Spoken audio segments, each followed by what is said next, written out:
Hello, I'm Vicki Leroux with Create and Adorn. Thank you for joining me for this part 2 of our finishing off beading wire video. Hopefully you joined me for part 1, or maybe you didn't if you didn't need that crimping tutorial and instead just need the finishing tutorial. So that's why I broke it up into 2 parts. So the part 1, we just did how to crimp our Beadalon, and I'm going to put this little table up here I made out of shoe boxes so that you can see, so I'm a little closer to the camera. So in part 1, I already went over more basic information about Beadalon, about the beading wire, the different strand numbers, and all that kind of stuff. I went over in part 1. And for our finishing, right, we just did a crimp. Here's the crimp tube, right, to our class. Very basic, easy, fine. Can use this to finish it out, finish off beading wire, Beadalon anytime. However, if you want maybe more professional, I call it more professional finish. So something like, here's a long strand that I made with one of our precious palettes, and this is probably 40 some inches, so that you could do as a wrap necklace, but I like it as a wrapped bracelet. And if you're going to do something that is a wrap bracelet, well, then you see the clasp is more noticeable, I guess. And this way, by using French wire and a crimp cover, you can then crimp and try to, so where it's connected to the extension chain. So I'm covering that little piece of Beadalon and the crimp tube. So it makes a really nice finish. There it is on the other side. So I just think it makes a cleaner, more professional looking finish. It's purely aesthetics. It won't change, I won't make it more secure or any less secure or anything like that. It's just aesthetics. But I do think it's a really nice way to finish it off. French wire is traditionally used for pearls, pearl knotting, and that kind of thing.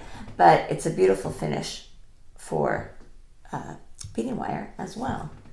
So when you're using your beading wire, I've got another piece right here.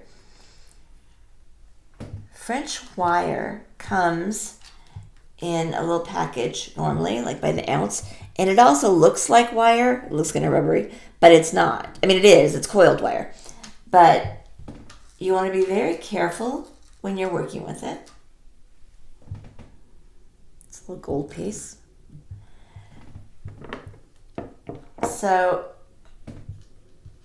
you're going to have your French wire and then your crimp cover. I'm just trying to decide what colors to do. I think I'm going to do the gold. But when you use French wire, it'll kind of come like this. And it can come in different sizes by millimeter. And it comes in 6, 7, 8, or 9. The 7 or 8, that medium size is, I think, a good size. That's pretty.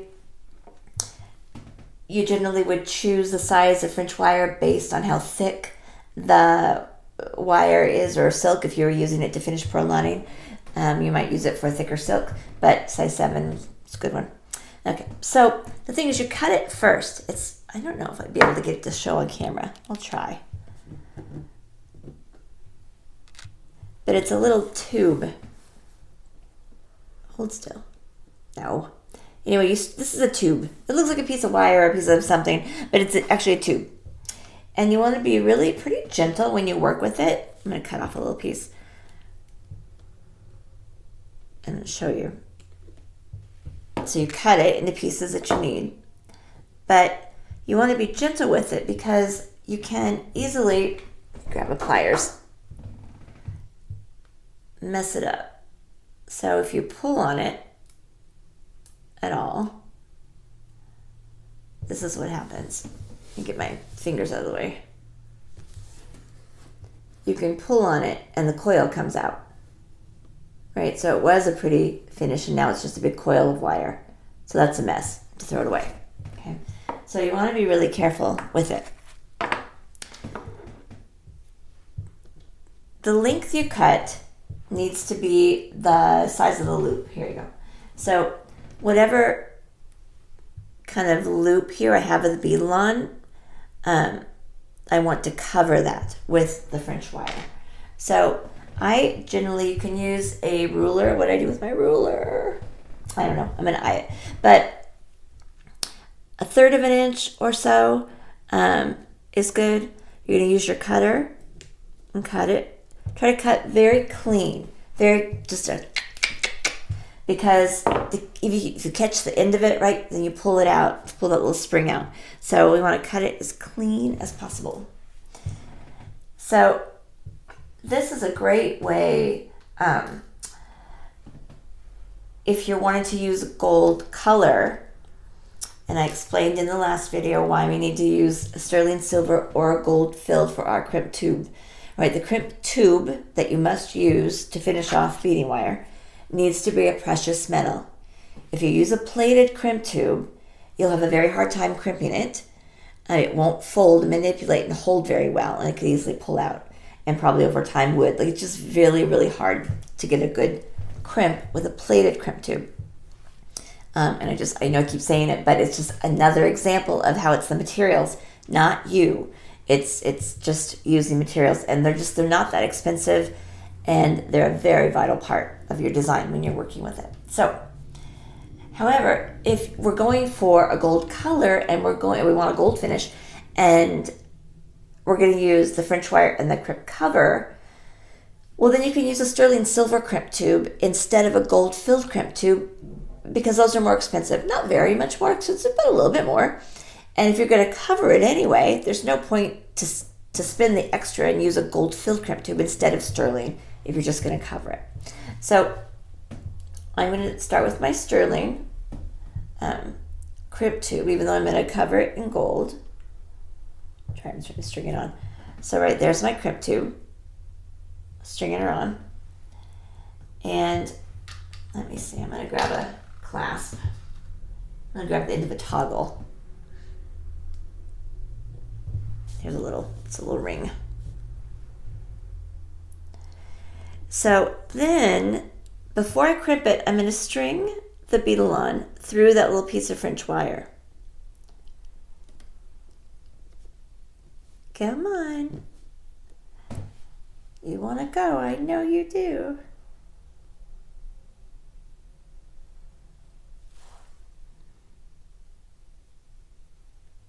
Dun, dun, dun. Okay. So that's what we're looking like, right?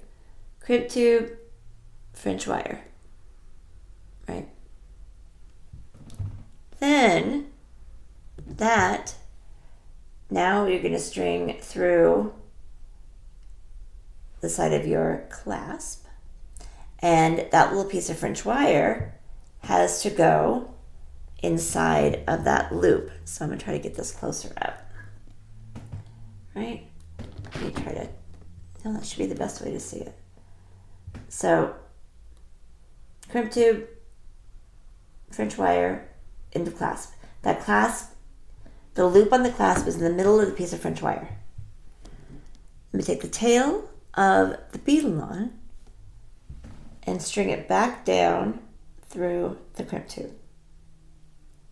Right, like you normally would if you're finishing them off.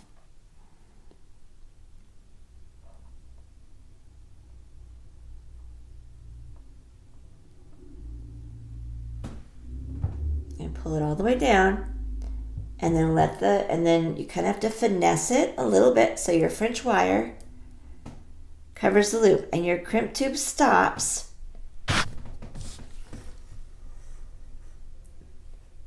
right when I've covered my wire.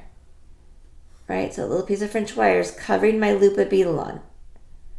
And when I string back through the wire, then it just automatically stops. The French wire stops it. Right, so I'd be gentle, because if you do too hard, you'll squish that. Right, so now we're good to go. You're just going to crimp it like we normally do. Careful not to smash the French wire. So line up the crimp tube in the bottom station of your crimping plier. Crimp, turn.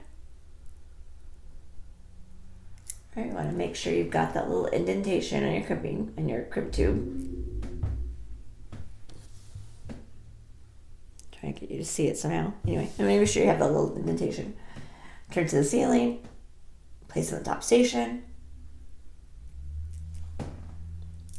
of your crimping plier and squeeze gently. And that sound is the sound of no, I don't have it. There shouldn't be any sound when it squeezes properly. Just like that. Okay. So, she's all good to go. And I'm going to cut that tail off, right? We never leave that tail. Never string it back through the beads. It's just going to find a way to work its way out and scratch you. And it's going to make that end of your necklace or bracelet stiffer. There's no reason. Use a proper heavy cutter. Don't use your good fine wire cutter because this is stainless steel and it will leave little nicks or marks in your good fine wire cutter. Use a heavy cutter. Cut that tail.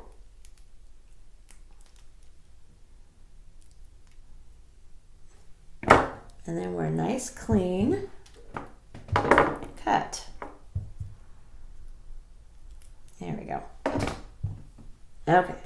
Now, there's part. So we've got our French wire. Now, the next part, the last part, is to get the crimp cover on. Now, technically, you could put the crimp cover on after you've strung the piece. You would have to do it now, but you might as well because it's a little easier to hang on to it now before it's strung, I think. But totally up to you, right? So the cover looks like a little C. Right. Cover looks like that little thing right there. That's what she looks like. And you want to place it in the top station of your crimping plier, right? Just like that. Try to back up so I can focus. Move my shoebox. Top station. With the open side up. You do not want to place, you don't want to try to finagle the cover into the crimp tube first and then think you're going to pick it up. It's not going to happen. That's not the way to do it. It won't work. Place the crimp cover in the top station of the crimping plier first. Hold this at just the right tension, right? Then take the crimp tube and drop her in. Drop it in and then squeeze it closed. When you first squeeze it, it's not going to look great. It's going to be cattywampus, probably a little bit, right? It's hard to see it, I know, but it's not perfect. It's a little cattywampus. If I'm looking dead on it, it's a little crooked. So, but the point is to have it closed around it. Once it's closed around it, then I can finesse it. Then I can straighten it out by getting it lined up. I normally turn it and squeeze it or crimp it again on the seam.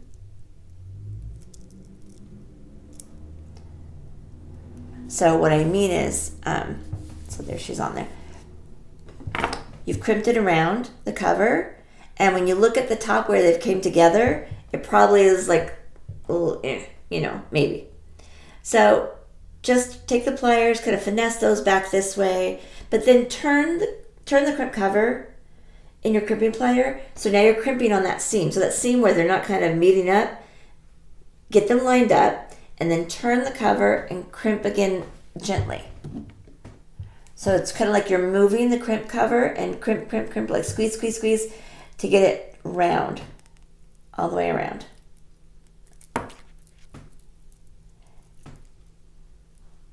And then you've got a nice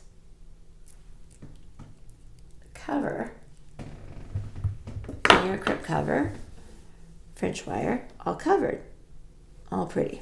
And then you can string on your beads and finish off the other side the very same. And that is it. And that makes a really nice finish. and you use so little of it, like you use so little French wire, that it lasts you a long time. I think it just makes a beautiful, beautiful finish.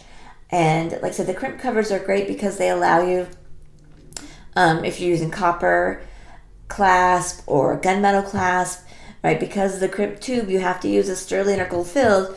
You're not going to get a copper one or a gun filled one or a gunmetal one. You know what I mean? So the crimp cover allows you to match. You can buy crimp covers in copper and gunmetal and brass, and so you can find a crimp cover to match the color of your clasp if the crimp tube doesn't. So there you go. There's what you need to know to finish that off professionally.